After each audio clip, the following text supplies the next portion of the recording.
State ముందుగా ఊహించిన విధంగానే ఈడీ కస్టడీకి అవకాశం ఇచ్చింది. ఈడీ కస్టడీలో బయట చేసిన తర్వాత ఏమి దొరకనప్పుడు అరెస్ట్ వారెంట్ చూపించి అప్పటికే ఒక ప్రీ ప్లాన్డ్ గా వారిని అరెస్ట్ చేయడం జరిగింది.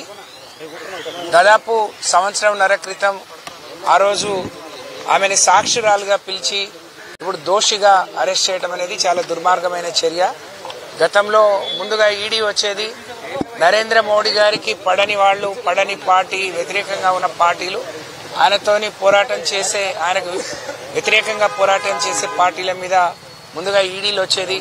బెదిరించి భయపెట్టి లోబర్చుకోవడం, ఎవరు భయపడి మరి లొంగిపోరో అలాంటి వాళ్ళ మీద మళ్ళీ మోడీ గారు వచ్చేది. కానీ నిన్న మాత్రం ఒకవైపు ఈడీ, ఒకవైపు మోడీ గారు వచ్చిండ్రు. అక్రమంగా అసలు ఎలాంటి ఆధారాలు లేకుండా మరి ఒకవైపు అయిపోయింది కేసు అనుకునే క్రమంలో ఎన్నికల ముందు కల్వకుంట్ల కవిత గారిని అరెస్ట్ చేయడం ఇది హేయమైన చర్య. దీన్ని తీవ్రంగా ఖండిస్తాం. బీఆర్ఎస్ పార్టీ కానీ వ్యక్తిగతంగా తెలంగాణ సమాజం కానీ తీవ్రంగా ఖండిస్తా ఉన్నాం. మా నిరసనల్ని నిన్నటి నుంచి మరి అక్కడ తెలియజెప్పడం జరిగింది.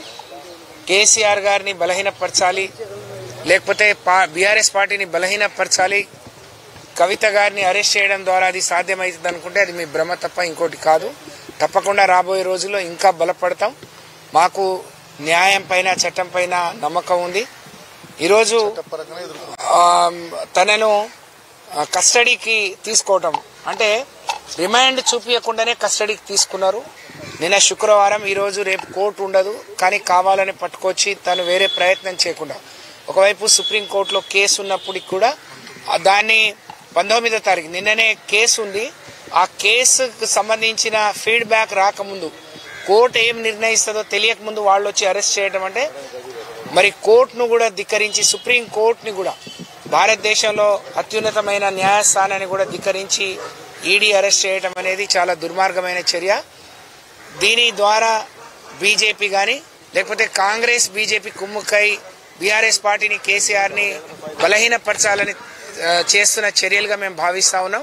ప్రజలు గమనిస్తా ఉన్నారు. మీరు ఏదైతే అక్రమంగా అరెస్ట్ చేసిండ్రో దాన్ని అన్నిటినీ కూడా రాజకీయంగా ఎదుర్కొంటాం, వ్యక్తిగతంగా ఎదుర్కొంటాం.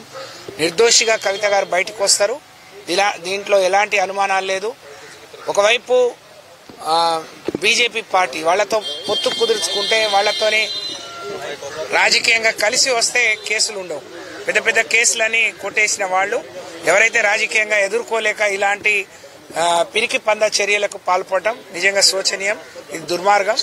దీన్ని అన్ని రకాలుగా మేము ఎదుర్కొంటాం. న్యాయస్థానం పైన విశ్వాసం, నమ్మకం ఉంది. ఖచ్చితంగా పోరాడి గెలిచి తిరిగి విశ్వాసంతో తిరిగి వస్తామని చెప్పి తెలియజేస్తాం.